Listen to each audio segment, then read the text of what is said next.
আজকের সংক্ষিপ্ত আলোচ্য বিষয় স্বামীর উপর স্ত্রীর অধিকার সমূহ। আমি বিগত যে সপ্তাহে খুতবা দিয়েছিলাম সেদিন আলোচনা করেছিলাম পারিবারিক জীবনে অশান্তির কারণসমূহ। সেখানে কিছু তথ্য তুলে ধরেছিলাম, কিছু অংশ রয়ে গেছে, ওটা আজকে লাস্টে ফিনিশিং দেব ইনশাআল্লাহ। তবে তার আগে আজকে যে বিষয়টি আলোচনা করতে চাচ্ছি যে স্বামীর প্রতি স্ত্রীদের কিছু হক রয়েছে, স্ত্রীদের কি অধিকারগুলো রয়েছে সেই বিষয়গুলো তুলে ধরবো ইনশাআল্লাহ। ওমা তৌফিক ইল্লা বিল্লাহ। এই জন্য মা বোনদেরকে দৃষ্টি আকর্ষণ করব, আপনারা মনোযোগ সহকারে শুনবেন। আপনাদের যে হকগুলো সেগুলো আপনারা স্বামীর থেকে আদায় করে নেবেন, আর স্বামীদের যেই হক রয়েছে সেগুলো আপনাদেরকে প্রদান করতে হবে। আমরা হলো সকলে মুসলিম, আর আমাদের ধর্ম ইসলাম এমনই একটি ধর্ম যেটা পূর্ণাঙ্গ জীবন ব্যবস্থা। যেই ইসলামের মধ্যে আমার ব্যক্তিগত জীবন কিভাবে পরিচালনা করব, নবী মুহাম্মদুর রাসূলুল্লাহ সাল্লাল্লাহু আলাইহি সাল্লাম প্রশিক্ষণ দিয়ে গিয়েছেন। আমার পারিবারিক জীবন কিভাবে পরিচালনা করব সেটাও আপনি এখানে পাবেন।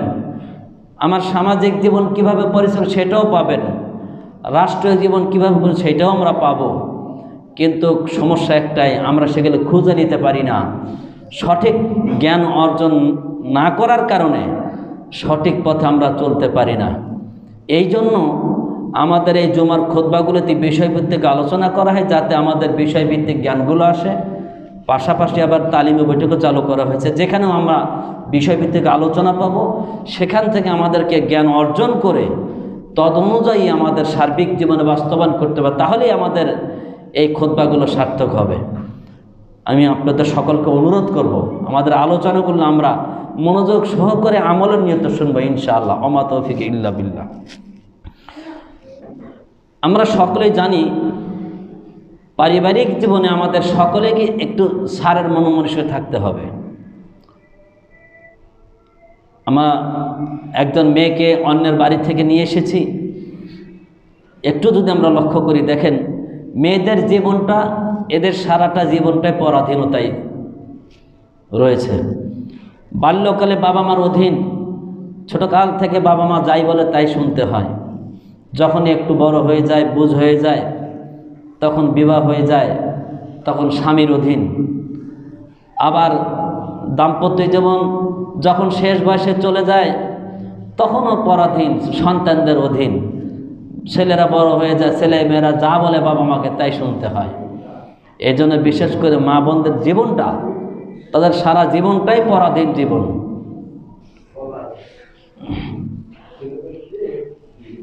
আমাদের মা বোনদের বিশেষ করে তাদের সারাটা জীবনটা পরাধীন জীবন, যার কারণে আল্লাহ পাক রব্বুল আলামিন মা বোনদের জন্য জান্নাত পাওয়া একেবারে সহজ করে দিয়েছেন।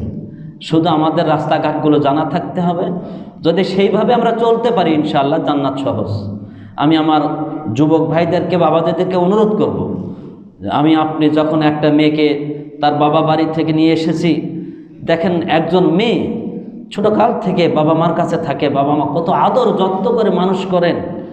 সেই মেয়েটা হঠাৎ একদিন এই আদরের বাবা মা, কলিজার টুকরা বাবা মাকে ছেড়ে আপনার এখানে এসেছে। কেউ পরিচিত নয়, সবাই অপরিচিত মানুষ। সেখানে আসার পর দুটি কথার মাধ্যমে একটা এমন বন্ধন তৈরি হয়ে যায়, সেখানে সবটাতে নিকটের আপনজন হচ্ছেন আপনার স্বামী। একজন স্বামী যদি তার স্ত্রীর দিকে না তাকায়, স্ত্রীকে মূল্যায়ন না করে, স্ত্রীর সহিত সদাচরণ না করে, তাহলে একজন মেয়ে অন্যের বাড়িতে এসে কিভাবে সে বসবাস করবে? এই জন্য স্বামীদেরকে বলবো, অবশ্যই আপনি একজন মেয়েকে নিয়ে এসেছেন আপনার অধীনস্থ, তার প্রতি আপনাদেরকে সদয় দৃষ্টি রাখতে হবে। আল্লাহ পাক রব্বুল আলামিন এই জন্যই তো তার কালামুল্লাহ শরীফে বলছেন, 1 নম্বর নারীদের অধিকার হচ্ছে স্ত্রীদের সাথে শিষ্টাচার বজায় রেখে অবস্থান করতে হবে, অর্থাৎ তাদের সঙ্গে সদা সর্বদা সদাচরণ করতে হবে। আল্লাহ তাই বলছেন, ওয়া আশিরুহুন্না বিল মারুফ, আর তোমরা উত্তম তাদের সঙ্গে, অর্থাৎ স্ত্রীদের সাথে সৎভাবে অবস্থান করবে, তাদের সঙ্গে সদাচরণ করবে। কারণ একজন মেয়েকে তুমি অন্য জায়গা থেকে নিয়ে এসেছো, অপরিচিত জায়গায় এসেছে, তুমি যদি তার সঙ্গে খারাপ ব্যবহার করো তাহলে ভালো ব্যবহার কে করবে? এজন্য আমাদের কর্তব্য একজন মেয়ে স্ত্রীর সঙ্গে সদা সর্বদা সদাচরণ করা, স্বামী হিসাবে স্ত্রীর সঙ্গে তাকে উত্তম পোশাকের ব্যবস্থা করে দেওয়া, তাকে উত্তম খাবারের ব্যবস্থা করে দেওয়া, সদা সর্বদা তার সঙ্গে সদাচরণ করা, এটা প্রত্যেকটা স্বামীর কর্তব্য। এটা হচ্ছে নারীদের অধিকার। স্বামীর নিকট থেকে সদাচরণ পাওয়ার পূর্ণাঙ্গ অধিকার রাখে স্ত্রীরা। এই জন্য স্বামীরা সদা সর্বদা স্ত্রীর প্রতি সদাচরণ করবে, এটাই কোরআনের বিধান। আল্লাহ রাসূল সাল্লাল্লাহু আলাইহি ওয়াসাল্লাম জনৈক সাহাবী আল্লাহ নবী সাল্লাল্লাহু আলাইহি ওয়াসাল্লামকে এসে প্রশ্ন করেছিলেন, স্ত্রীদের ব্যাপারে এক সাহাবী প্রশ্ন করলেন তাদের হক কী? তখন রাসূলুল্লাহ সাল্লাল্লাহু আলাইহি ওয়াসাল্লাম বলেছিলেন, আন তুতইমাহা ইন তুইমতা, জেনে রাখো তুমি যদি খাও তাহলে তাদেরকেও খাওয়াবে। তার মানে আপনি স্বামী যদি খাবার খান অবশ্যই আপনার স্ত্রীকে খাবারের ব্যবস্থা করতে হবে, এটা আপনার জন্য নৈতিক দায়িত্ব, এটা ফরজ, তারও খাবারের ব্যবস্থা করতে হবে। আল্লাহ নবী আরও বলছেন, অতাকসুয়াহা ইনিকতাসাইতা, অবশ্যই তুমি যদি পরিধান করো তাদেরকেও পোশাকের ব্যবস্থা করবে। তার মানে আপনাকে আল্লাহ পাক কোনো কিছু জুলুম করেন না আপনার প্রতি। কত সুন্দর কথা ইসলাম, একটা মার্জিত ভাষা, যে তুমি খেলে তাকে খাওয়াবে, তুমি পড়লে তাকেও পড়াবে। আপনার খাবারের ব্যবস্থা নেই, না খায় স্ত্রীকে খাবে এমন কথা না, কিন্তু নিজেও খাবেন, যেরকম আপনার স্ত্রীকেও আপনাকে খাওয়াতে হবে। আপনি যে মানের পোশাক পরিধান করবেন আপনার স্ত্রীকেও আপনাকে সে মানের পোশাক পরিধান করাতে হবে, এইটা আপনার নৈতিক দায়িত্ব, এটা ইসলামী আদর্শ। আল্লাহ নবী এরপরে বলছেন, দেখো পারিবারিক জীবনে অশান্তি হতেই পারে, শাসন করতে গিয়ে ওয়ালা তাজরিবিল ওয়াজহি, কখনো স্ত্রীদের মুখে মারবে না। আমাদের দেশে আমরা শুধু স্ত্রীদের ক্ষেত্রে না, সর্বদাই মুখে মারাটা ঠিক নয়। মুখে মারা আল্লাহ নবী নিষেধ করে দিয়েছেন। কেন জানেন? আল্লাহ পাক রব্বুল আলামিন এই মানুষের চেহারাটাকে নিজে হাতে তৈরি করেছেন, এই জন্যই মুখে আঘাত করাটা ঠিক নয়। আমরা তো মারামারি লোককে যাই আগে নাকে ঘুষি মারি, কি বলুন, তাই না? রাস্তাঘাটে যান, যেখানে যান, মারের শুরুই হয় মুখে, আগে মারি, আগে নাক ফাটাই, তারপর অন্য কিছু। অথচ আল্লাহ নবী বলছেন যে দেখো তুমি যদি কাউকে শাসন করতে যাও, এমনকি তোমার স্ত্রীকে যখন শাসন করবে, সাবধান, মুখে মারবে না। এই জন্য মুখে মারাটা কিন্তু ঠিক নয়। মানুষের সারা শরীর যে ফেটে কেটেও যায়, আপনি চিকিৎসা করলে ভালো হয়, কিন্তু অনেক সময় মাথার আঘাতে কিন্তু মানুষ মারা যায়, এরকম অহরহ ঘটনা রয়েছে। এই জন্য আল্লাহ নবী 14-17 বছর আগে বলে দিয়েছেন যে সাবধান, তোমরা কখনো মুখে মারবে না, এটা ঠিক নয়। এরপর আল্লাহ নবী বলছেন ওয়ালা তাকবাহ, বলছেন তোমরা তাদের সঙ্গে, ওয়ালা তাকবাহ মানে তোমরা তাদের সঙ্গে খারাপ ভাষায় কথা বলবে না। স্বামীদের কর্তব্য স্ত্রীকে শাসন করবেন, কিন্তু অকথ্য ভাষায় গালিগালাজ করে মা বোন তুলে এভাবে গালিগালাজ করাটা ঠিক নয়, এটা আল্লাহ নবী নিষেধ করেছেন। আল্লাহ নবী ভালো বলছেন ওয়ালা তাহজার আল্লাহ ফিল বাইতি, সাবধান, তোমরা তোমার ঘর ছাড়া অন্যত্র তাদেরকে বের করে দিও না। আপনি স্ত্রীকে শাসন করবেন, করতে থাকেন, কিন্তু আপনি ঘর থেকে বের করে দেবেন, এটা কিন্তু ঠিক নয়।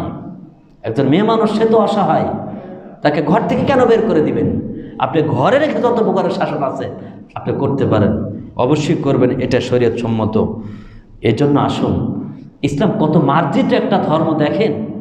আপনি খাবেন, আপনার স্ত্রীকে আপনাকে খাওয়াতে হবে, আপনি পরবেন, তাকেও আপনার সমমানের পোশাক পরিধান করাবেন।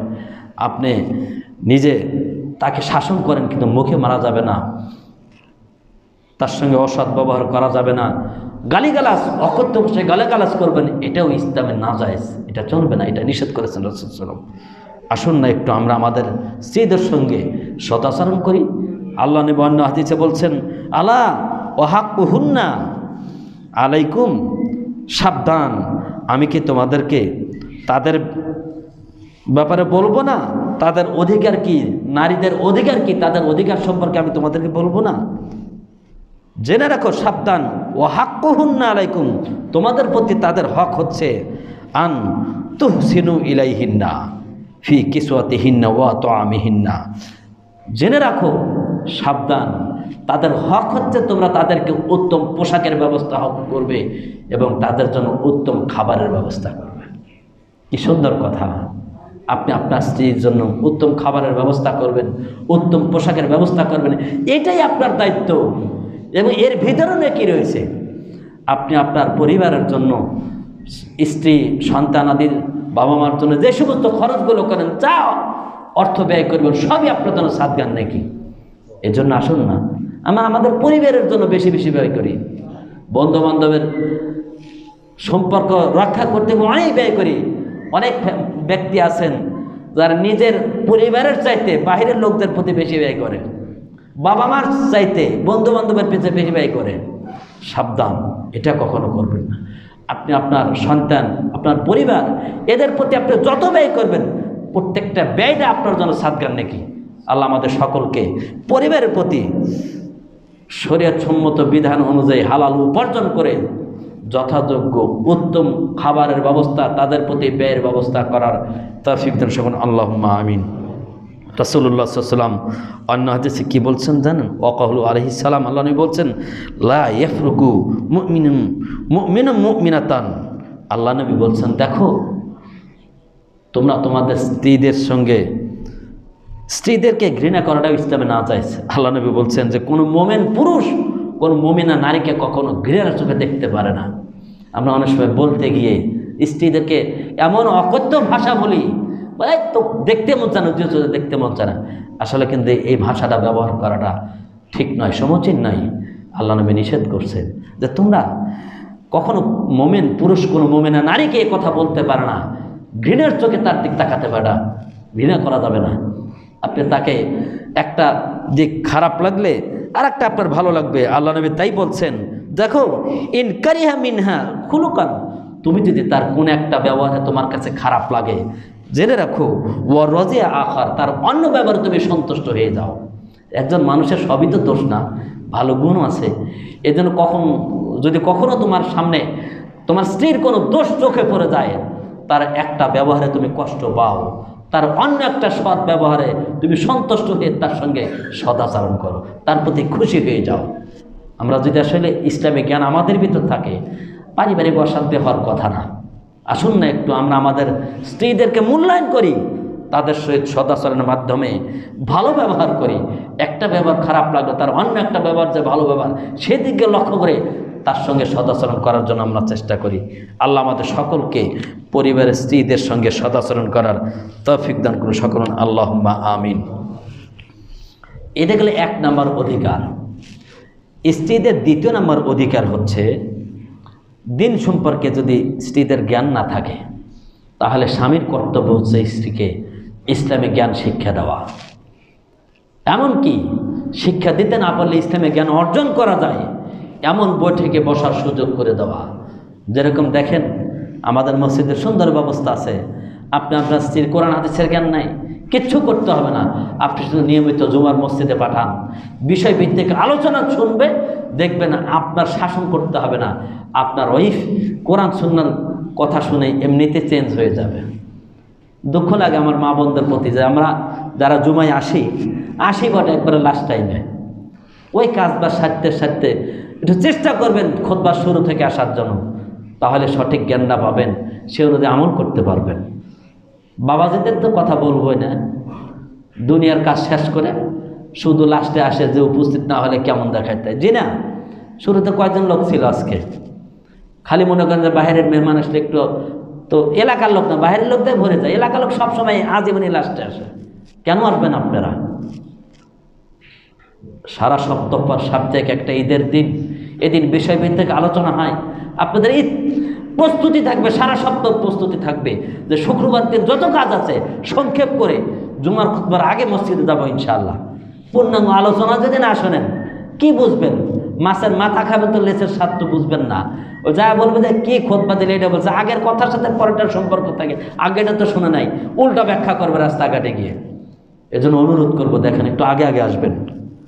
তাহলে 2 নম্বর অধিকার, স্ত্রীদের যদি ইসলামে জ্ঞান না থাকে, তাহলে প্রত্যেকটা স্বামীর নৈতিক দায়িত্ব তার স্ত্রীকে কোরআন সুন্নাহর জ্ঞান শিক্ষা দেওয়া, অথবা জ্ঞান শিক্ষা গ্রহণ করার মতো পরিবেশ যেখানে রয়েছে সেখানে পাঠিয়ে জ্ঞান শিক্ষার ব্যবস্থা করে দেওয়া। যেরকম আমাদের এখানে জুমার খুতবায় তালিম বৈঠক চালু করা হয়েছে, আমাদের পাড়াতে একজন মহিলা আছেন, আশা আপা আসেন, তালিম বৈঠক করেন সহিহ সুন্নাহ ভিত্তিক। আমরা এই সমস্ত তালিমে বৈঠকে বসে মা বোনদেরকে জ্ঞান অর্জন করার জন্য অনুরোধ করছি।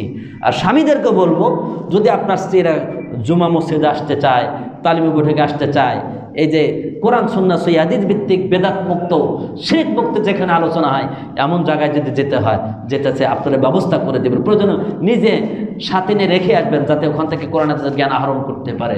কারণ জ্ঞান না থাকলে তা আমল করা যায় না। এই জন্য ইমাম বুখারী রাহিমাহুল্লাহ একটা অধ্যায় রচনা করেছেন, আল ইলমু ক্বাবলাল কওলি ওয়াল আমালে, কথা বলার পূর্বে এবং আমল করার পূর্বে আগে জ্ঞান অর্জন করো।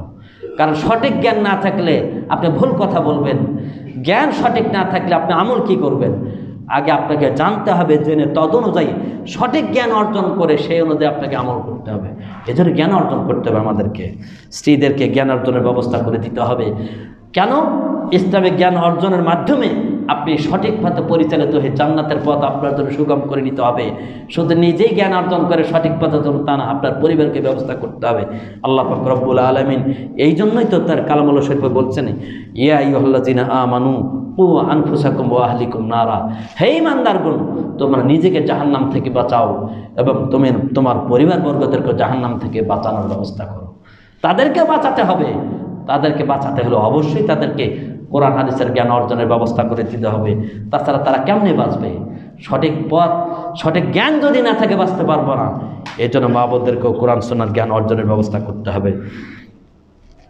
রাসূলুল্লাহ সাল্লাল্লাহু আলাইহি ওয়াসাল্লাম এই জন্যই আল্লাহ নবী দ্বীনি জ্ঞান অর্জনের স্ত্রীদেরকে সুযোগ দেওয়া এবং তাদেরকে জ্ঞান অর্জনে সহযোগিতা করার জন্য বলেছেন। রাসূল সাল্লাল্লাহু আলাইহি ওয়াসাল্লাম স্বামীদের উপরে এটা অপরিহার্য কর্তব্য যে স্ত্রীদেরকে ইসলামী জ্ঞান অর্জনের ব্যবস্থা করে দেওয়া। আল্লাহ নবী তাই বলছেন, আলা ওয়াস্তাউসু বিন্নিসাই খায়রান। আল্লাহ নবী বলছেন, সাবধান, স্ত্রীদের ব্যাপারে কল্যাণকামী হওয়ার ব্যাপারে তিনি আমাদেরকে উপদেশ দিচ্ছেন যে, হে লোক সকল, সাবধান, তোমরা তোমাদের স্ত্রীদের ব্যাপারে কল্যাণকামী হও, তোমার স্ত্রীদের ব্যাপারে তোমরা কল্যাণকামী হও। তার মানে স্ত্রীরা যাতে কল্যাণকামী হতে পারে আপনাকে সেদিকে ধাবিত হওয়ার কথা বলা হয়েছে। যে কাজের মাধ্যমে, যেটার মাধ্যমে স্ত্রীরা কল্যাণের পথে চলতে পারবে, ভালো পথে চলতে পারবে, জান্নাতের পথ সুগম করতে পারবে, তাদের সেই দিকেই আমাদেরকে ধাবিত করতে হবে। এটা প্রত্যেকটা স্বামীর কর্তব্য। আল্লাহ নবী এই জন্যই বলছেন, সাবধান, তোমরা তোমাদের স্ত্রীদের ব্যাপারে তোমরা কল্যাণকামী হও, তাদের জন্য কল্যাণ কামনা করো, ভালো যেটা হয় সেই পথে পরিচালনা করার চেষ্টা করো। একথা বলার পরে আল্লাহ নবী বলছেন, ফাইন্নামা হুন্না আওয়ানুন ইন্দাকুম, জেনে রাখো, কারণ তারা হচ্ছে তোমাদেরই অধীনস্থ। এই স্ত্রীরা হচ্ছে তোমাদের অধীনস্থ। অতএব তোমাদের নৈতিক দায়িত্ব তাদের জন্য কল্যাণকামী হওয়া, যে কাজের মাধ্যমে তারা ভালো পথে চলতে পারে, ভালো থাকতে পারে, জান্নাতে যেতে পারে, এমন কাজে তাদেরকে সহযোগিতা করতে হবে। আসুন না আমরা আমাদের স্ত্রীদেরকে দ্বীনের জ্ঞান অর্জন এবং ভালো কাজে সঠিক পথে পরিচালনার ক্ষেত্রে তাদের সঙ্গে আমরা সহযোগিতা করি, তাদেরকে সঠিক পথে চলার জন্য আমরা ব্যবস্থা করে দিই, কোরআন সুন্নাহর জ্ঞান অর্জন করার ব্যবস্থা করে দিই। এটা আমাদের নৈতিক দায়িত্ব। আসুন, মেয়েদের জন্য তৃতীয় অধিকার হচ্ছে বাস্তব জীবনে স্ত্রী যেন ইসলামের শিক্ষাগুলো পরিপূর্ণভাবে মেনে চলতে পারে, স্বামীকে সেই দিকে লক্ষ্য করতে হবে। তৃতীয় নম্বর অধিকার, একজন স্ত্রী সে কোরআন সুন্নাহর সঠিক পথে পরিচালিত হচ্ছে কিনা, ঠিক পথে সালাত পড়ছে কিনা, ইসলাম মেনে চলছে কিনা, আল্লাহর বিধান মেনে চলছে কিনা, এই দিকে স্বামীকে সদা দৃষ্টি রাখতে হবে, সদা সর্বদা লক্ষ্য রাখতে হবে। এটা হচ্ছে প্রত্যেকটা গৃহকর্তা স্বামীর কর্তব্য। আল্লাহ পাক রব্বুল আলামিন এই জন্য তো তার কালামুল্লাহ শরীফে বলছেন, আর রিজালু কাওয়ামুনা আলান নিসাই, জেনে রাখো, পুরুষেরা হচ্ছে নারীদের অভিভাবক, পুরুষেরা হচ্ছে নারীদের নেতা, তাদের অভিভাবক হিসাবে প্রত্যেকটা পুরুষের নৈতিক দায়িত্ব তার পরিবারের প্রত্যেকটা ফ্যামিলির সকলেই যেন ইসলামী পথে চলছে কিনা, ঠিকমতো সালাত আদায় করছে কিনা, ইসলাম মেনে চলে কিনা, সেদিকে সদায় দৃষ্টি দেওয়া এটা নৈতিক দায়িত্ব। আমরা কি আসলে করি এটা? দেখেন তো, আপনি সালাত পড়ে গেছেন, আপনার ওই ওঠেই নেই ঘুম থেকে, ডাকেন না, আবার রাগ করবেন, জি না, আপনার স্বামী সালাত পড়ে না, একজন মার দায়িত্ব তার স্বামীকে ডেকে দিতে হবে। আল্লাহ নবী এই জন্যই বলছেন, উত্তম ফ্যামিলি তো ওইটাই, উত্তম স্ত্রী সে যে তার স্বামীকে ঘুম থেকে ডাকিয়ে দেয়, আবার স্বামী স্ত্রীকে ডেকে দেয়, এরকম পরিবেশ হতে হবে। ছোটকাল থেকে দেখেছি, আমার আব্বা যখনই আজান হয়েছে ফজরের, আগে তাহাজ্জুদ পড়ে বসে আছেন, যেই আজান হয়েছে প্রত্যেকটা সন্তানকে ঘরের দরজায় যায়, আমাদেরকে তো ডাকতেন, আমাদের পরিবারকেও ডাকেন, মেয়েদেরকে ডেকেছেন, সবাইকে ডেকে ঘুম থেকে ডেকে তুলে তারপরে সাথে মসজিদে নিয়ে যায়। তাহলে দেখেন একটা গৃহকর্তার কি দায়িত্ব। আলহামদুলিল্লাহ আমাদের আব্বার জন্য দোয়া করি, প্রত্যেকটা ফ্যামিলির গৃহকর্তার এরকম হওয়া দরকার। আমরা ইতস্তত বোধ করবো কেন? আমরা অবশ্যই ডেকে তুলবো। আমি এই জন্য তো ফজর সালাত পরে গিয়ে বাসায় ঢুকেই সালমাকে ডেকে দেয়, আমার শাশুড়ি যদি না ওঠেন তো ডেকে দেয়, আগেই ওঠেন, না উঠলে ডেকে দেয়, সিএমের ওয়াইফকেও ডেকে দেই, ফাতেমা উঠো সালাত পড়ে নাও, আমার মেয়েকে ডেকে দেই। আপনারা প্রত্যেকে নিজেও সালাত পড়বেন, ইসলাম যেরকম নিজে মানবেন, আপনার পরিবারের প্রত্যেকটা সদস্য ইসলাম মেনে চলছে কিনা এটা সদা সর্বদা দৃষ্টি রেখা আপনার জন্য কর্তব্য, আপনার জন্য ফরজ, কারণ আপনি হচ্ছেন নেতা, অভিভাবক। আসুন না আমরা আমাদের পরিবারের সকলকে ইসলাম মেনে চলার জন্য একটু না তাগিদ দেই, একটু শাসন করেন, একটু কন্ট্রোলে রাখার চেষ্টা করেন। ছেলে মেয়ে সালাত পড়বে না তাকে ভাত দিবেন না, এই জায়গায় আপনার আছে, ও তো ছোট মানুষ, যেই 10 বছর হবে ছেলে মেয়ে সালাত না পড়ে তাকে খাবার দিবেন না, কড়া আইন করে দেন, সালাত পড়বে না তোকে মেরে পিটে একবারে সোজা করে দেব, একটা ব্যাদ রাখতে হবে ঘরে, এটা সুন্নাহ। এই জন্য আপনি অভিভাবক হিসেবে আপনার পরিবারের সকলের প্রতি দৃষ্টি রাখা আপনার দায়িত্ব। আল্লাহ নবী তাই তো বলছেন, আর রজুলু রাইন ফি আহলিহি, প্রত্যেকটা পুরুষ তার ঘরের পরিবারের জন্য দায়িত্বশীল। এই কথা বলেই আল্লাহ নবী বলছেন, ওহুয়া মাসউলুন আন রাইয়াতিহি, আর প্রত্যেকে তার অধীনস্থদের সম্পর্কে জিজ্ঞাসিত হবে। কিয়ামতের দিন আমি আপনি পার পাবো না যে আমার ওয়াইফ আমার কথা শোনে নাই, মেঘ বলতে আমি শোনে নাই, কেন শুনবে না? শোনার সময় আপনাকে বলতে হবে, শুরু থেকে বলে দিতে হবে যে ইসলাম মেনে চলতে হবে আমার ফ্যামিলিতে থাকতে হলে, এটাই আপনার দায়িত্ব। কারণ কিয়ামতের দিন আপনাকে জিজ্ঞেস করাবে আপনার অধীনস্থ পরিবারের সকল সম্পর্কে, যে তারা ইসলাম মেনে চললো কিনা, না চললে আপনাকে জবাবদেহি করতে হবে। আসুন না একটু আমরা প্রত্যেকে, আমরা দায়িত্বশীল হিসেবে পরিবারের প্রত্যেকটা সদস্যকে ইসলাম মেনে চলার জন্য সার্বিক চেষ্টা করি। ইসলাম মেনে চলার জন্য অবশ্যই শাসন করতে হবে, বাধ্য করতে হবে, এটা আপনার দায়িত্ব। আল্লাহ আমাদের সকলকে সেই তৌফিক দান, আল্লাহুম্মা আমিন। এরপরে আসুন স্ত্রীদের চতুর্থ অধিকার। যদি একাধিক স্ত্রী থাকে, যাদের একাধিক স্ত্রী রয়েছে, তাদের সকলের মধ্যে সমঝোতা রক্ষা করা এটা স্বামীর জন্য একান্ত কর্তব্য। আপনার যদি 2টা স্ত্রী থাকে, 3টা থাকে, প্রত্যেকের জন্য সমমানের ভালোবাসা থাকতে হবে, প্রত্যেকে একই মানের কাপড় দিতে হবে, একই মানের খাবারের ব্যবস্থা করতে হবে, তাদেরকে রাতে সমানভাবে থাকতে হবে, সব কিছুতে তাদেরকে সমঝোতা রক্ষা করতে হবে। আল্লাহ পাক এটা সরাসরি বলে দিচ্ছেন, ফাইন খিফতুম আল্লাহ তা'দিলু, যদি তোমার ভয় হয় যে তোমার স্ত্রীদের মধ্যে, একাধিক স্ত্রীদের মধ্যে সমঝোতা রক্ষা করতে পারবে না, তাহলে তোমাদের জন্য একটা বিবাহ জায়েজ, অথবা দাসীকে বিবাহ করা জায়েজ। এজন্য আসুন না, যাদের একাধিক স্ত্রী থাকবে তারা অবশ্যই তাদের সঙ্গে সমতা রক্ষা করতে হবে, কম বেশি করলে অবশ্যই আল্লাহর কাছে জবাবদিহি করতে হবে। আমাদের দেশে যারা ফতোয়া দেয় 4 বিয়ে করা তো জায়েজ আছে, আমরা করব, কিন্তু সমঝোতা রক্ষা করে না, আগেটার খবর, পরেটা বিয়ে করলে আগেটার খবর নাই, পুরাতন হয়ে গেছে, তার কোনো দাম নাই। সাবধান, প্রত্যেকটা পাই পাই করে হিসাব দিতে আপনাকে, আপনার স্ত্রী হিসেবে 2 জনের সমান, আপনার কাছে সমানভাবেই তাদেরকে দেখতে হবে। কম বেশি করে দেখলে আল্লাহর কাছে জবাবদিহি করতে আপনাকে অবশ্যই আল্লাহর দরবারে কাঠগড়ায় উঠতে হবে। এই জন্য তো আল্লাহ নবী সাল্লাল্লাহু আলাইহি ওয়াসাল্লাম এ বিষয়ে একটি কথা বলছেন, বিশেষভাবে উপদৃষ্টি থেকে আল্লাহ নবী বলছেন, সর্বোত্তম স্ত্রী হচ্ছে ওই মহিলা, খয়রুকুম ওই ব্যক্তি সর্বোত্তম, খয়রুকুম লিআহলিহি, সর্বোত্তম পুরুষ ওই ব্যক্তি, ওই মানুষটাই সর্বোত্তম যে তার পরিবারের কাছে উত্তম। কি মারাত্মক একটা হাদিস! আল্লাহ নবী বলছেন, তোমাদের মধ্যে সবচাইতে উত্তম ওই ব্যক্তি যে তার পরিবারের কাছে উত্তম। কারণ আমি আপনি কি কত বড় দরবেশ, কত বড় সুফি, এটা কিন্তু আমার ওয়াইফই ভালো জানে, প্রত্যেকের ওয়াইফ জানে আমার স্বামী কীরকম। এই জন্য আল্লাহ নবী বলে দিলেন যে দেখো, তোমাদের মধ্যে সর্বোত্তম তো ওই ব্যক্তি যে তার পরিবারের কাছে উত্তম।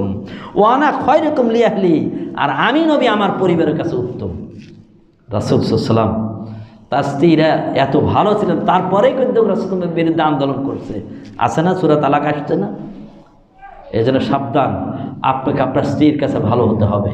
আপনার স্ত্রী যদি আপনাকে খারাপ বলে আপনি ভালো না, এটা আল্লাহ নবী সার্টিফিকেট দিয়ে দিয়েছেন।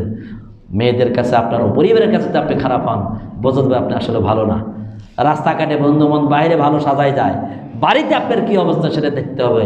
এই জন্য সদা সর্বদা আপনার পরিবারের সঙ্গে সদাচরণ করবেন, তাদের সাথে কখনো অসৎ ব্যবহার, খারাপ ব্যবহার করা চলবে না। আপনার স্ত্রীর কাছে যদি আপনি ভালো হন, তাহলে আপনি কখনো উত্তম মানুষ হতে পারবেন না। ৫ম নম্বর অধিকার, স্ত্রীদের গোপন কোনো বিষয় কারো কাছে প্রকাশ করা ঠিক নয়, এবং তার কোনো দোষ ত্রুটি মানুষের কাছে উল্লেখ করাও ঠিক নয়। আসলে একটা প্রবাদ আছে না, ঘরের কথা পরে বলা ঠিক নয়। ঘরের দোষ যখন কেউ পরের কাছে বলে, ওই ঘরে আর ইজ্জত থাকে না, মীমাংসাও আসে না। পারিবারিক দ্বন্দ্ব কোনো হতেই পারে, ওটা নিজের সমাধান করতে হবে। মানুষ কেন জানবে? আল্লাহ নবী সাল্লাল্লাহু আলাইহি ওয়াসাল্লাম 1400 বছর আগেই বলে গেছেন, সাবধান, তোমরা তোমার স্ত্রীর কোনো দোষ ত্রুটি, পরিবারের কোনো দোষ ত্রুটি মানুষের কাছে বলা ঠিক হবে না। এটা আদৌ ঠিক নয়। দেখেন হাদিসটা কি, আল্লাহ নবী বলছেন, ইন্না মিন শাররিন নাসি ইনদাল্লাহি মানদিরাতান ইয়াউমাল কিয়ামাহ, কিয়ামাতুর রাজুলু ইউজি ইলা ইমরাতিহি। আল্লাহ নবী বলছেন, দেখো কিয়ামতের দিন আল্লাহর নিকট সেই ব্যক্তি সবচেয়ে নিকৃষ্ট বিবেচিত হবে যে তার স্ত্রীর সাথে মিলিত হয়, আবার স্ত্রীও তার সাথে মিলিত হয়, এরপর তাদের নিজেদের গোপন তথ্যগুলো মানুষের কাছে ফাঁস করে দেয়। সবচেয়ে নিকৃষ্ট হিসেবে আল্লাহর কাছে বিবেচিত হবে। আমাদের সমাজে অনেক মানুষ আছে, বাড়িতে স্বামী স্ত্রী কি গোপন তথ্য, এগুলি কি বন্ধু বান্ধব বলার কোনো দরকার আছে? বন্ধুদের আড্ডাকে বলছেন, হাসি ঠাট্টা করছে, আরে কি যে হলো, আল্লাহ নবী নিষেধ করেছেন, এটা হবে না। আপনার পরিবারে কোনো সমস্যা থাকতেই পারে, এগুলো গোপনই থাকবে, স্বামী স্ত্রী ভিতরে থাকবে। এ ধরনের কোনো গোপন তথ্য কখনো মানুষের কাছে প্রচার করে বেড়ানো, এটা আদৌ ঠিক নয়। এগুলো থেকে অবশ্যই আমাদেরকে বিরত থাকতে হবে। সাবধান, আপনার স্ত্রী আপনার আমানত, আপনার কাছে নিরাপদের বস্তু, অতএব তার ব্যাপারে কোনো প্রকারের দোষ যদি মানুষের কাছে বলা চলবে না। তবে হ্যাঁ, এমন সমস্যা যেটা আপনার সংসার টেকা কঠিন, সেই ক্ষেত্রে তৃতীয় একটা পক্ষ, যারা অভিভাবক, গাঁও গ্রামের কাছে না, যারা অভিভাবক, তাদেরকে বলে এটা সমাধানের ব্যবস্থা করতে হবে। তার ঊর্ধ্বতন, তার বাবা মা যার অভিভাবক, তার কাছে আপনি বলতে পারেন যে আমি এই সমস্যায় ভুগছি, এটা যদি সমাধান না করে দেন তাহলে অসুবিধা। এই ক্ষেত্রে অবশ্যই পরিবারে অশান্তি হলে কোরআন আয়াতে এসেছে, আল্লাহ পাক বলছেন যে তোমরা তৃতীয় পক্ষ, দুই পক্ষের লোক সেট করে এটা সমাধানের ব্যবস্থা করো। এই জন্য আসুন, ইসলামে সব কিছু আছে, শুধু আমরা জানি না তাই। এই জন্য সংক্ষিপ্ত আকারে যে কথাগুলো বলছিলাম, একটা পরিবারের স্ত্রী হিসাবে স্বামীর কাছে এগুলো জিনিস প্রাপ্য, হকদার। অবশ্যই আমরা তাদের যথাযোগ্য হক আদায় করার জন্য চেষ্টা করব। আপনি যেরকম চান আপনার স্ত্রী আপনার অধীনস্থ থাকুক, সুন্দরভাবে থাকুক, আপনি একটু সুন্দরভাবে থাকেন, এটা আপনার স্ত্রী চায়। এজন্য একে অপরের পরিবেশ, মনের চাহিদা যদি না বুঝতে পারি, তাহলে কখনো পারিবারিক জীবনে শান্তি আসবে না। এই জন্য সদা সর্বদা পরস্পর স্বামী স্ত্রীর ভিতরে মিল মহব্বত অটুট রাখার জন্য, স্বামী স্ত্রী পরস্পর মিলে চলার জন্য একে অপরকে ছাড় দিয়ে চলতে হবে, অন্যথায় সংসারে কখনো শান্তি আসতে পারে না। আজকে আমাদের এই পারস্পরিক ছাড়ের অভাব থাকার কারণে আমাদের সংসারে এত অশান্তি, কোনো প্রকারের শান্তি পাওয়া যায় না। কারণ কি জানেন, একজন আরেকজনকে ছাড় দিতে চাই না। আমি গত সপ্তাহে যে বিষয়টা আলোচনা করেছিলাম, স্ত্রীদের ব্যাপারে অত্যন্ত গুরুত্বপূর্ণ আলোচনা করেছিলাম, সেখানে অনেক কথা রয়েছে, আরও কিছু কথা রয়ে গিয়েছিল, সে বিষয়ে কিছু কথা আলোচনা করব ইনশাআল্লাহ।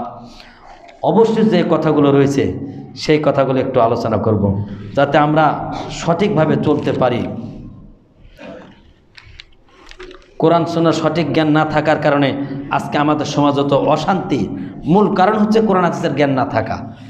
স্বামী স্ত্রী উভয় যদি কোরআন হাদিসের জ্ঞান থাকে, তাহলে আমরা একে অপরের মূল্যটা বুঝব। জ্ঞান না থাকার কারণে আমরা একজন আরেকজনের মূল্য বুঝতে পারছি না। আল্লাহ পাক আমাদের সকলকে স্বামী স্ত্রী পরস্পর একে অপরের মূল্য বোঝার তৌফিক দান করে সকলেন, আল্লাহুম্মা আমিন।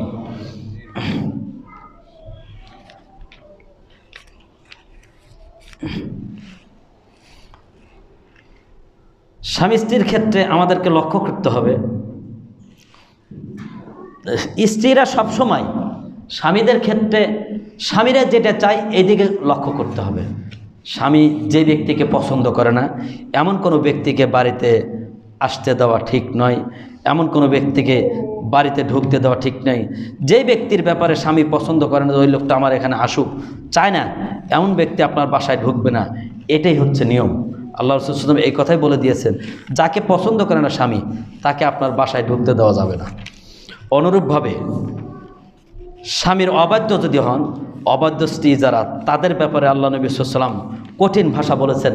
পারিবারিক জীবনে অশান্তির মূল একটা কারণ হচ্ছে স্বামী স্ত্রী অবাধ্যতা। স্ত্রী যখন অবাধ্য হয় তার ক্ষেত্রে কিছু পার্শ্ব প্রতিক্রিয়া রয়েছে। যদি কোনো স্ত্রী স্বামীর কথা না চলে, মেনে না চলে, তাহলে তার পার্শ্ব প্রতিক্রিয়া রয়েছে। আল্লাহ নবী সাল্লাল্লাহু আলাইহি ওয়াসাল্লাম সুন্দর ভাষায় বলছেন কিছু পার্শ্ব প্রতিক্রিয়া হচ্ছে কি, যদি স্ত্রী স্বামীর কথা মতো না চলে তার পার্শ্ব প্রতিক্রিয়া এক নম্বর হচ্ছে, আল্লাহ নবী বলছেন ওয়াকালা নবীল আমিন সাল্লাল্লাহু আলাইহি ওয়াসাল্লাম, এক নম্বর পার্শ্ব প্রতিক্রিয়া হচ্ছে স্ত্রী যদি স্বামীর কথা না মেনে চলে তাহলে ওই স্ত্রীর প্রতি ফেরেশতাদের অভিশাপ। হাদিসটা শুনুন, আল্লাহ নবী বলছেন ওয়াকালা নবীল আমিন সাল্লাল্লাহু আলাইহি ওয়াসাল্লাম ইযা দাআ রাজুলু ইমরাতাহু ইলা ফিরাশিহি ফালাম তাতিহি ফাবাতা কসবানা আলাইহা লানাতাহাল মালাইকাতু হাত্তা তুসবিহা। মুসলিম শরীফের আল্লাহ নবী বলছেন যে দেখো, যখন কোনো স্ত্রীকে স্বামী তার বিছানায় ডাকবে অথবা স্ত্রী যদি সেটা অমান্য করে, তার কথা মতো না চলে এবং তার ডাকে সাড়া না দেয় এবং রাগ করে ওইভাবেই যদি রাত্রি যাপন করে, আল্লাহ নবী বলছেন জেনে রাখো, যেই স্ত্রী স্বামীর সঙ্গে অসৎ আচরণকে মনোমান্বিত করে রাগ করে রাত্রি যাপন করবে, আল্লাহ নবী বলছেন সারা রাত ফেরেশতারা তার প্রতি অভিশাপ করতে থাকেন। তাহলে আমি আমার মা বোনদেরকে বলবো, দেখেন স্বামী হচ্ছে আপনার সবচেয়ে অমূল্য সম্পদ। এই স্বামীর সঙ্গে আপনাকে সদাচরণ করেই চলতে হবে। যদি স্বামীর সঙ্গে ভালো ব্যবহার না করেন, রাগান্বিত অবস্থায় তার সঙ্গে অসৎ ব্যবহার করে, রাগ করে আপনি আলাদা বিছানায় বা অনেক ঘুরে তার সঙ্গে কথাই বললেন না, রাগ করে থাকলেন, জেনে রাখবেন আপনি এই অবস্থায় যতদিন থাকবেন ফেরেশতা আপনার প্রতি অভিশাপ করতে থাকবে। শুধু তাই নাই, এজন্য বেঁচে থাকতে হবে। এটা হচ্ছে স্বামীর সঙ্গে অসৎ অবাধ্য স্ত্রীদের পার্শ্ব প্রতিক্রিয়া। যেরকম ওষুধ ভুল ট্রিটমেন্ট দিলে যেরকম পার্শ্ব প্রতিক্রিয়া অনেক কিছু হয়, অনুরূপভাবে অবাধ্য স্ত্রীদের পার্শ্ব প্রতিক্রিয়া হচ্ছে স্বামীর সঙ্গে রাগ করে রাত্রি যাপন করলে ফেরেশতাদের অভিশাপ। দ্বিতীয় নাম্বার, যে সমস্ত স্ত্রীরা স্বামীর সঙ্গে রাগ করে থাকবে, স্বামী যদি তার প্রতি অসন্তুষ্ট থাকে, তাহলে কিয়ামতের দিন আল্লাহ পাক তার দিকে রহমতের দৃষ্টি দিবেন না। হাদিসটা শুনুন, আন আব্দুল্লাহ ইবনে আমর রাদিয়াল্লাহু আনহু ক্বালা রাসূলুল্লাহ সাল্লাল্লাহু আলাইহি ওয়াসাল্লাম লা ইয়ানজুরুল্লাহু ইলা ইমরাতিন লা ইয়াশকুরুনা লি জাওজিহা ওয়া হিয়া লা তাস্তাগনি আনহু। আল্লাহ নবী বলছেন যে জেনে রাখো, লা ইয়ানজুরুল্লাহু ইলা ইমরাতিহি, কিয়ামতের দিন আল্লাহ পাক রব্বুল আলামিন ওই সমস্ত নারীর দিকে রহমতের দৃষ্টি দিবেন না যে সমস্ত নারী অকৃতজ্ঞ হয়, স্বামীর অকৃতজ্ঞ হয়, স্বামীর কৃতজ্ঞতা প্রকাশ করে না। আল্লাহ নবী এরপরে বলছেন ওয়াহিয়া লা তাস্তাগনি আনহু, এবং সে তার স্বামীকে তার জন্য যথেষ্ট মনে করে না। এমন নারী যারা স্বামী যা কিছু দিচ্ছে, এত কিছু করছে, তার প্রতি কৃতজ্ঞতা প্রকাশ করে না, নাই নাই খাই খাই সবসময়, এবং স্বামীকে তার জন্য যথেষ্ট মনে করে না, এমন নারীর ব্যাপারে রাসূল সাল্লাল্লাহু আলাইহি ওয়াসাল্লাম বলছেন কিয়ামতের দিন আল্লাহ পাক রব্বুল আলামিন ওই নারীর প্রতি রহমতের দৃষ্টি দিবেন না। চিন্তা করছেন কত বড় কথা। একজন নারীর জীবনে স্বামীর চাইতে বড় কোনো সম্পদ হতে পারে না। কীরকম স্বামী সম্পদ? আপনি সিয়াম রাখেন, সিয়াম একটা ইবাদত না? তাহাজ্জুদ পড়া ইবাদত, নফল সিয়ামও ইবাদত, কিন্তু এই নফল সিয়ামটাও স্বামীর অনুমতি ছাড়া স্ত্রীদের রাখা যায় না। হাদিস শুনুন, আল্লাহ নবী কি বলছেন। আন আবি হুরায়রা রাদিয়াল্লাহু আনহু ক্বালা রাসূলুল্লাহ সাল্লাল্লাহু আলাইহি ওয়াসাল্লাম লা ইয়াহিল্লু লিল মারআতি আন তাসুমা ওয়া জাওজুহা শাহিদুন। আল্লাহ নবী বলছেন মেয়েদের জন্য নফল সিয়াম রাখা জায়েজ নাই এমতো অবস্থায় স্বামী তার বাড়িতে উপস্থিত। স্বামী বাড়িতেই ভিন্ন কথা, স্বামী বাড়িতে থাকা অবস্থায় স্বামীর অনুমতি ছাড়া মহিলারা নফল সিয়ামও থাকতে পারবে না। ইল্লা বিইজনি, তার অনুমতিতে থাকবে। ওয়ালা তাহজানা ফি বাইতিহি ইল্লা বিইজনি, এবং স্বামীর অনুমতি ছাড়া কাউকে তার বাড়িতেও প্রবেশ করাতে পারবে না। স্বামী যাকে অনুমতি দেবে, হ্যাঁ অমুক আসলে বাসায় ঢুকতে দিবে, এছাড়া অন্য কাউকে ঢুকতে দেওয়া যাবে না। ইসলামের জ্ঞান অর্জনের ক্ষেত্রে স্বামীরা স্ত্রীদেরকে অনুমতি দিতেই পারে যে তোমার কোনো কোরআন হাদিসের জ্ঞানের দরকার হলে তুমি, আমি তো সব জানি না, অমুক হুজুর আছে তার থেকে সঠিক জ্ঞান তোমরা নিবে, এরকম আপনি বলতে পারেন, এটা জায়েজ আছে। কোরআন হাদিসের জ্ঞান, যেরকম আপনার অসুস্থতার জন্য, যে কোনো অসুখের জন্য ডাক্তারের কাছে যেতে হয়, ডাক্তারের কাছে লজ্জা করে কথা না বলে এটা আপনার ক্ষতি, ডাক্তারের কাছে সব তথ্য বলা জায়েজ আছে। অনুরূপভাবে কোরআন সুন্নাহর আমল করতে গিয়ে, দিনের জ্ঞান অর্জন করতে গিয়ে আপনি যে কোনো আলেমের সঙ্গে পরামর্শ, সঠিক জ্ঞান আপনি নারী হলেও জ্ঞানের ক্ষেত্রে আপনাকে নিতে পারেন, শরীয়তের বিধান জানার ক্ষেত্রে আপনি জিজ্ঞাসা করতেও জানতে পারেন, এটাই ইসলামে জায়েজ আছে। এই জন্য এক ভাইয়ের কথা মনে পড়ে গেল, আপনারা জানেন আমাদের অলিপুর ভাঙ্গুরা আমার এক ভাই ছিল, আর্মি ছিল, তিনি ছিলেন সিরাজুল ভাই, একা আহলে হাদিস হয়েছিলেন, একাই অত্র অঞ্চলে একাই জালসা করছে। ওই জালসায় আমাকে দাবা, প্রথম যেদিন জালসা করেন আমি ছিলাম, আমার আব্দুনুর ভাই ছিলেন, শাইখ আব্দুনুর মাদানি, তো উনি ক্যান্সারের রোগী ছিলেন। চিন্তা করেন, যতদিন ছিলেন বেঁচে খালি দিনের কাজ করছে সবসময়। ভাই হঠাৎ যখন মারা যাচ্ছিলেন, মারা যাওয়ার সময় স্ত্রীকে ওসিয়ত করে গিয়েছিলেন যে আমার জানাজা যেন আব্দুল লতিফ ভাই পড়ায়, আমার নামে ওসিয়ত করেছিলেন। আর বলেছিলেন তোমার যদি কোনো মাসালা জানার দরকার হয় একমাত্র আব্দুল লতিফ ভাইকে ফোন করে তুমি মাসলাগুলো জেনে নেবে, যে কোনো বিষয়ে তোমার প্রয়োজন হলে, যে কোনো প্রয়োজনে তুমি তাকে ফোন দিবে। আর একজন আলামের কথা বলছেন শফিকুল ইসলাম নারায়ণগঞ্জ। এই জন্য দেখেন সে মারা গেছে, কিন্তু এখনও ভাবি প্রয়োজনে কোনো বিষয়ে দরকার হলে আমাকে ফোন দেয়, হুজুর এটা কি করব, সঠিক যেটা কোরআন হাদিসের জ্ঞান আপনি জানার জন্য বলতে পারেন, ওসিয়ত করে যেতে পারেন। আপনাকে কোরআন হাদিস অনুযায়ী চলতেই হবে আপনাকে। আমরা তো সব কিছু সব জানি না, আমি আলেম হলেও অনেক কিছু জানি না, আমাদের অনেকে প্রশ্ন করলে না জানলে বলিতে পাই, পরে বলবো। আমরা আমাদের কেন্দ্রে বড় বড় আলেমদেরকে প্রশ্ন করে জেনে তারপরে বলি, জানার কোনো শেষ নেই। এই জন্য যে কোনো কিছু আপনাকে কোরআন হাদিসের জ্ঞান অর্জন করতে হবে। এই জন্য যখনই কোনো ভালো কাজ করবে মেয়েরা, অবশ্যই স্বামী থাকবে, স্বামীর অনুমতি নিতে হবে। স্বামীর অনুমতি ছাড়া মেয়েরা নফল সিয়ামও পালন করতে পারে না। শুধু তাই নয়, স্বামীর অকৃতজ্ঞ স্ত্রীদের জন্য যেটা বললাম, দেখেন যে সমস্ত স্ত্রীরা স্বামীর অকৃতজ্ঞতা প্রকাশ করবে তাদের জন্য আখিরাত হবে ভয়াবহ। কিয়ামতের দিন আল্লাহর দয়া ছাড়া কেউ জান্নাতে যেতে পারবে না, এমনকি নবীরাও না। সেই দিন আল্লাহ পাক তার প্রতি দয়ার দৃষ্টি দিবেন না। এই জন্য মা বোনদেরকে বলবো অবশ্যই স্বামীর আনুগত্যশীল হন। অধিকাংশ নারীরা জাহান্নামে যাবে কুফরি করার কারণে। আর কুফরি হচ্ছে কি, কিছু হলেই স্বামীর অকৃতজ্ঞতা প্রকাশ করে অধিকাংশ নারীরা।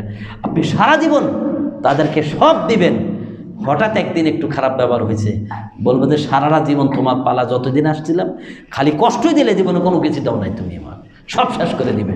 এটা মা বোনদের বৈশিষ্ট্য। অনুরোধ আপনারা এমন আচরণ করবেন না।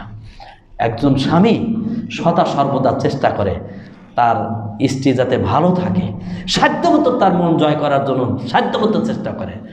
একজন বাবা সে চেষ্টা করে আমার পরিবার ভালো থাকুক, আমার ছেলে মেয়ে ভালো থাকুক, সবসময় এই চেষ্টায় থাকে। একজন মানুষ, একজন পুরুষ মানুষ তার জীবনের কথা একটু ভেবে দেখেছেন?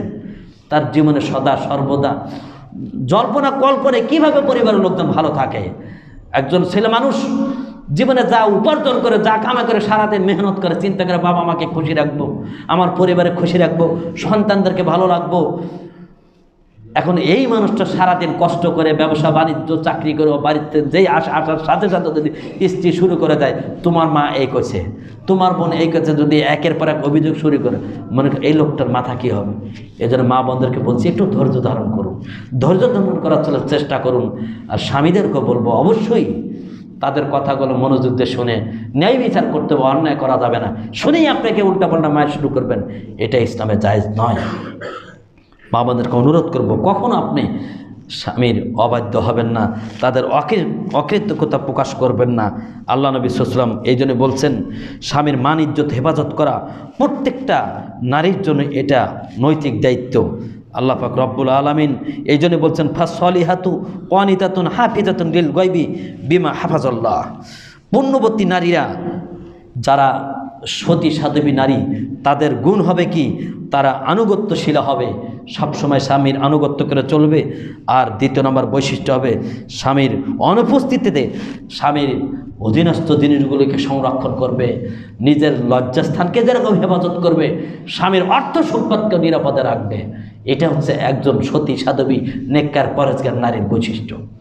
আসুন না একটু মা বোনদেরকে বলি, আপনারা সতী সাধবী মা আয়েশা সিদ্দিকা এবং খাদিজাতুল কুবরা ফাতেমার মতো নারী হন, আসিয়ার মতো হন না।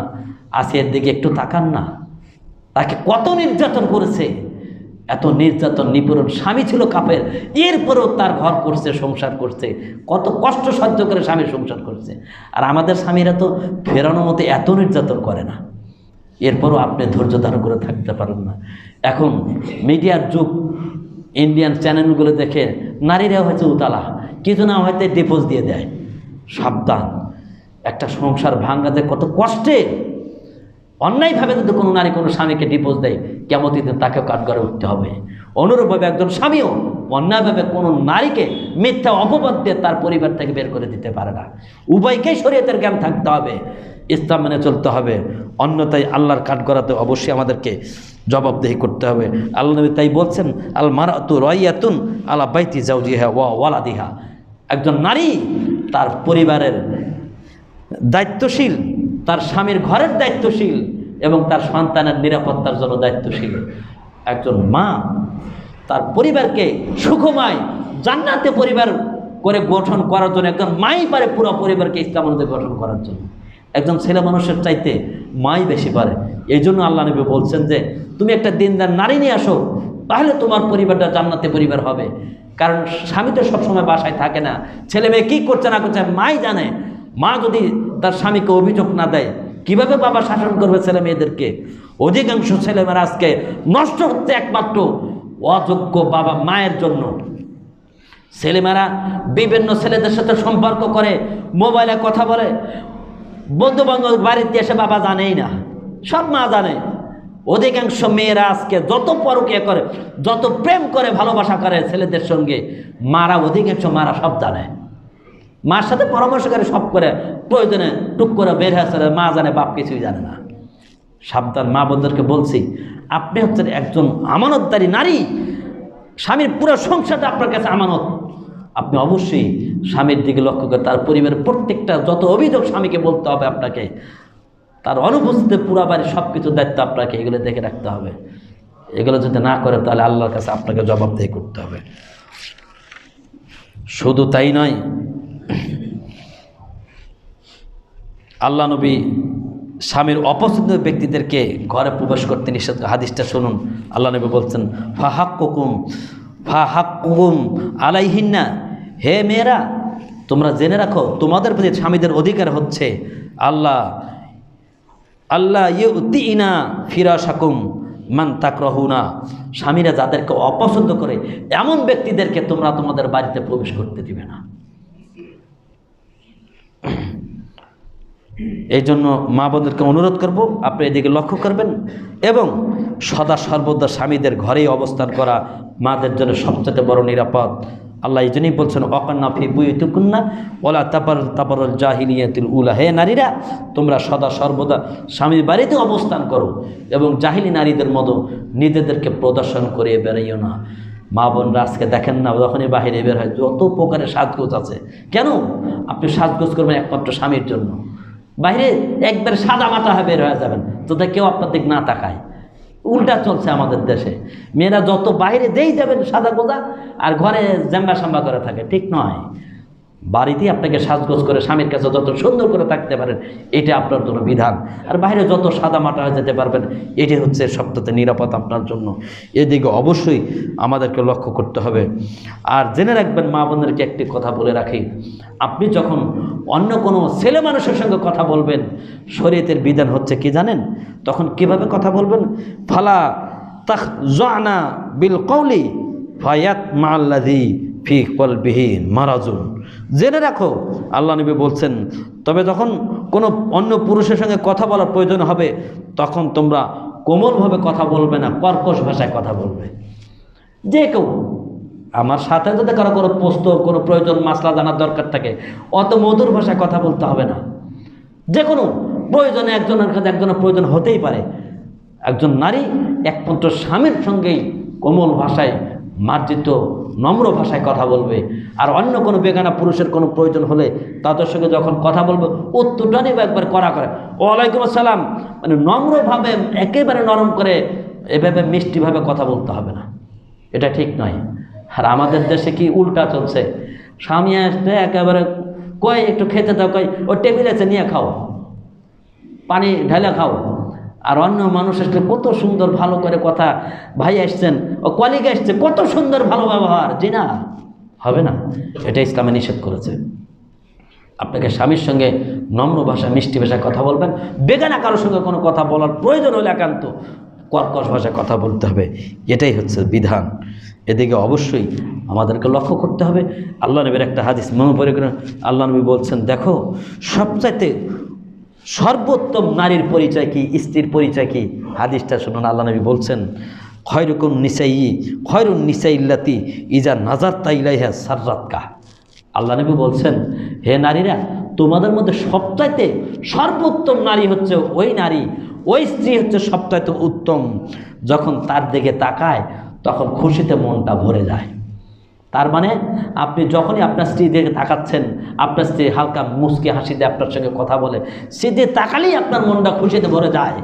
এই স্ত্রী হচ্ছে সবচেয়ে উত্তম নারী।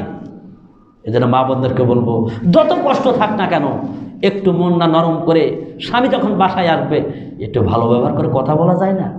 একটু নরম করে মুচকি মুচকি হাসিতে কথা বলবেন, স্বামীর যত কষ্ট থাক মনটা খুশি হয়ে যাবে। এরপরে আপনারা অভিযোগ দেন, অসুবিধা নাই। আপনারা জানেন আবু তালহার ঘটনা জানেন আপনারা।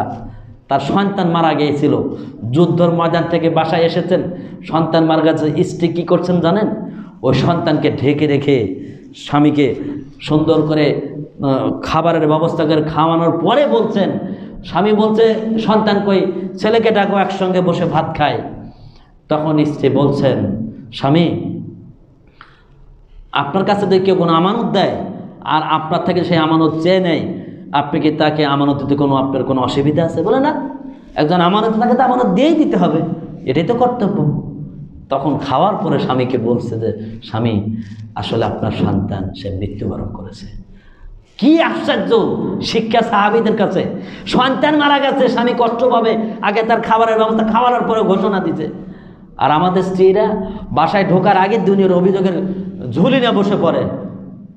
সাবধান, এটা করবেন না। আপনি আপনার স্বামীর মন জয় করার জন্য চেষ্টা করবেন। আর স্বামীদেরকে অনুরোধ করব, আপনার স্ত্রী অন্যের বাড়ি থেকে ছোটকাল থেকে বাবা মার কাছে কত আদরে যত্নে মানুষ হয়েছে, সেখান থেকে একটা নতুন পরিবারে এসেছে। আপনার বাবা মা হয়তো তার সাথে খারাপ ব্যবহার করতে পারে, সেটা হয়তো সময় লাগবে। আপনার স্বামীও যদি তার সাথে খারাপ ব্যবহার করেন, ওই লোকটা কেমনে বসবাস করবে? যত সমস্যা হোক, স্বামীকে সদা সর্বদা স্ত্রীর পাশে থাকা দরকার। আপনাকে বাবা মারও মন খুশি রাখতে হবে, আপনার স্ত্রীকেও খুশি রাখতে হবে। এইভাবেই চলতে হবে। স্ত্রীর সঙ্গে স্বামী হিসেবে কখনো আপনি খারাপ ব্যবহার করে তাকে দূর দূর করে সাই সাই করে তাড়া দেবেন না। তার অভিযোগ আপনাকে শুনতে হবে। আপনার কাছে বলবেন তো কার কাছে বলবে? আল্লাহ পাক আমাদের সকলকে পারিবারিক জীবনে একে অপরের প্রতি ছাড় দিয়ে চলার তৌফিক দান করুন। আল্লাহুম্মা আমিন। এবারে একটা কথা বলবো, মা বোনেরা মনে কিছু কষ্ট নেবেন না। এটা হচ্ছে কোরআনের শিক্ষা। অবাধ্য স্ত্রীদের কন্ট্রোলে নিয়ে আসার প্রেসক্রিপশন, এদের ট্রিটমেন্টটা কি? আল্লাহ পাক রব্বুল আলামিন সরাসরি তার কালামুল্লাহ শরীফ থেকে একটা ট্রিটমেন্ট দিয়েও দিয়েছেন। যে সমস্ত নারীরা অবাধ্য থাকবে তাদেরকে সংরক্ষণে, তাদেরকে আয়ত্তে নিয়ে আসার জন্য আল্লাহ পাক রব্বুল আলামিন একটা ট্রিটমেন্ট দিয়েছেন। এক নাম্বার আল্লাহ পাক বলছেন, ওয়াল্লাতি তাখাফুনা নুশুজাহুন্না। আল্লাহ পাক বলছেন, দেখো তোমরা যদি তোমাদের স্ত্রীদের অবাধ্যতার ভয় করো, যে তোমার স্ত্রী তোমার কন্ট্রোলে থাকবে না, তোমার কথা শুনবে না, তোমার এই ভয় তাকে আশঙ্কা করো, তাহলে তোমার জন্য তাদেরকে প্রথমে একটা সুযোগ দিতে হবে। ভালো হওয়ার কি করতে হবে? সুযোগ দিতে হবে। কি? এক নাম্বার আল্লাহ পাক বলছেন, এক নাম্বার ট্রিটমেন্ট, ফাইজুহুন্না, তাদেরকে সৎ উপদেশ দাও। আপনার স্ত্রী হয়তো একটু খারাপ ব্যবহার করতেই পারে, তাহলে প্রথম কাজ হচ্ছে স্বামী হিসাবে আপনাকে তাকে সুন্দর করে সদুপদেশ দাও, ভালো বুঝতে হবে। দেখো তুমি এসেছো, তুমি আমার সবটাতে নিকটের মানুষ, আমার কষ্ট তুমি না বোঝো, আমার বাবা মাকে আমাকে দেখা দরকার, সকলকে দেখতে হয়। তাকে সুন্দর করে উপদেশ দিয়ে বোঝানোর চেষ্টা করতে হবে। 1 নম্বর দায়িত্ব কি? তাকে উপদেশ দেওয়া, সুন্দর উপদেশ দেওয়া। এরপরে যদি কাজ না হয়, আল্লাহ নবী বলছেন ওয়াহজুরহুন্না ফিল মাজাজি। দ্বিতীয় স্টেপ হচ্ছে আপনাকে প্রয়োজনে উপদেশের পরে যদি কাজ না হয়, বাঁকায় থাকে, তখন আপনাকে আল্লাহ পাক বলছেন তুমি তার বিছানা পৃথক করে দাও। মানে একই ঘরে থাকবে, আলাদা হয়ে যা। তুই যতক্ষণ তুই আমার কথা না শুনবি, ঠিক না হবি, আমার কথা মতো না চলবে, তুই থাক, আলাদা থাক। একই ঘরে, ঘর থেকে বের করা যাবে না, কিন্তু এক জায়গায় বিছানা পৃথক করে দিবেন। এতে দ্বিতীয় স্টেপ। ফাইন আতানাকুম, যদি সে আনুগত্য গ্রহণ, এরপর যদি কাজ না হয়, 3 নম্বর স্টেপ অজরিবুহুন্না। এরপরে যদি সোজা না হয়, তখন আপনি তাকে মৃদু প্রহার করবেন। আমাদের দেশে কিছু যুবক ভাইরা আছেন, স্ত্রীদেরকে মানে গরুর মতো মার দেয়। গ্রামগঞ্জের মানুষেরা তো গরুর হাইলে লাঠি দিয়ে বউ মারে, আমরা ছোটোকালে দেখেছি। সাবধান, এটা ঠিক নয়। আপনার স্ত্রীকে আপনি শাসন করবেন, কিন্তু একেবারে যা মন চায় তাই এভাবে মারধর করবেন, আপনিও জালেমের খাতায় পড়বেন, ঠিক নয়। মার্জিতভাবে শাসন করুন, প্রয়োজনে হালকা প্রহার করুন, তারপরে তো মুখে মারাই যাবে না। সাবধান, খুব সাবধানে আপনাকে শাসন করতে হবে। প্রয়োজনে আপনি মারধর করতে পারেন। এরপরে আল্লাহ নবী বলছেন ফাইন আতাহনাকুম, যদি তোমার আনুগত্য স্বীকার করে নাই, ফালা তাবতাগু আলাইহিন্না সাবিলা, তাহলে অন্য কোনো পথ অন্বেষণ করবে না। অন্য কোনো পথ মানে কি? তাফসিরে এসেছে অন্য কোনো পথ মানে তুমি তালাকের চিন্তা করবে না। যদি তোমার আনুগত্য স্বীকার করে নাই, কিন্তু যদি আনুগত্য স্বীকার নাই করে, কোনোভাবেই আপনি আপনার স্ত্রীকে কন্ট্রোল আনতে পারছেন না, সেক্ষেত্রে আপনাকে তালাক জায়েজ আছে। শরীয়তসম্মত কারণ থাকলে তাহলে জায়েজ আছে। এটা সবচাইতে নিকৃষ্ট হালাল। যখন একেবারেই কিছুতে কন্ট্রোল আনতে পারছেন না, সেক্ষেত্রে আপনার জন্য তালাক দেওয়া জায়েজ আছে। এরপরে আসুন, 2 নম্বর একটা ট্রিটমেন্ট আমাদেরকে জেনে রাখা দরকার, যে আসলে রাসূলুল্লাহ সাল্লাল্লাহু আলাইহি ওয়াসাল্লাম বলছেন যে দেখো, স্ত্রীদেরকে বানানো হয়েছে বাম সাইডের বাঁকা হাড্ডি থেকে। মানুষের পাঁজরের যে হাড্ডিগুলো বাঁকা থাকে না, এ বাঁকা হাড্ডি থেকে তৈরি করা হয়েছে। আল্লাহ নবী বলছেন দেখো, এ বাঁকা হাড্ডিতে তুমি সোজা করতে তো ভেঙে যাবে। অতএব বাঁকা অবস্থায় যদি তাকে নিয়ে তুমি চলো, তাহলে তার থেকে উপকার গ্রহণ করতে পারবে, তোমার শরীরে সুস্থ থাকবে বাঁকা রাখলেই। এই জন্য বাঁকা অবস্থায় যতটুকু পারা যায় নিয়ে চলতে হবে। আর যদি সোজা করতে অতিরিক্ত কিছু করতে যায়, ভেঙে যাবে, মানে তালাক পড়ে যাবে। কারণ মেয়েরা তো বাঁকা হাড্ডি, সহজে সোজা হবে না, সোজা হওয়া সম্ভব নয়। এই জন্য ওই অবস্থায়ও আল্লাহ নবী এই জন্য উপদেশ দিচ্ছেন, ওই অবস্থায় তোমরা যদি উপকার নিতে পারো তাহলে ভালো। এই জন্য সোজা করতে গেলে ভেঙে দেবো, অর্থাৎ তালাক পড়ে যাবে, ঠিক নয়। এই জন্য আমরা চেষ্টা করি ছেলেদেরকে একটু ধৈর্য ধারণ করতে হবে। এরপর আসেন আর একটা ট্রিটমেন্ট, সোজা কথা। স্ত্রীদেরকে আপনি কন্ট্রোল রাখতে চান, আর একটা পন্থা আছে। শুনলে মা বোনের রাগ, আসলে রাগের কথা না, এটা কোরআনের বিধান। আল্লাহ পাক রব্বুল আলামিন বলছেন ফানকিহু মা তাবা লাকুম মিনান নিসাই।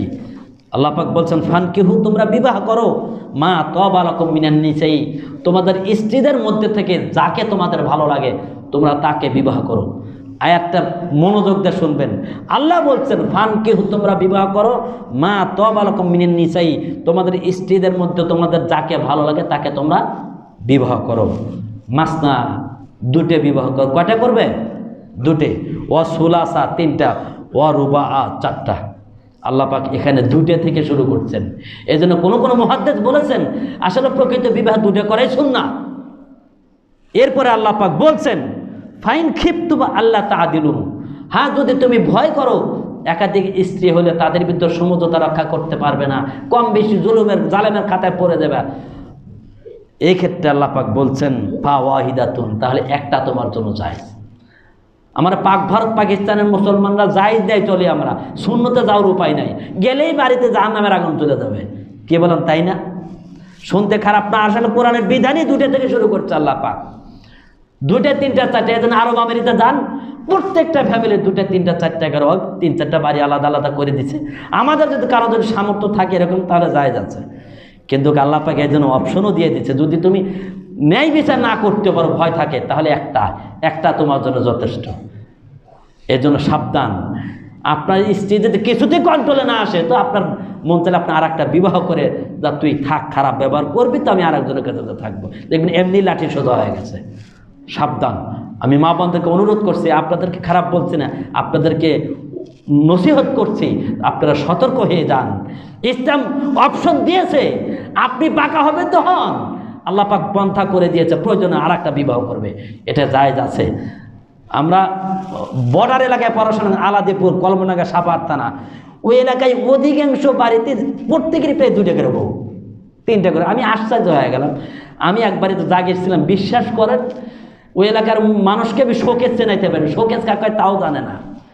বিবাহতে ওই মাটির মানে কাঠের দড়ি দিয়ে খাট দেয় বা ঝাড়ু দেয়, ওই ব্যাগ শুধু খাবার, এক মুঠ ভাত ছাড়া কিচ্ছু দেয় না।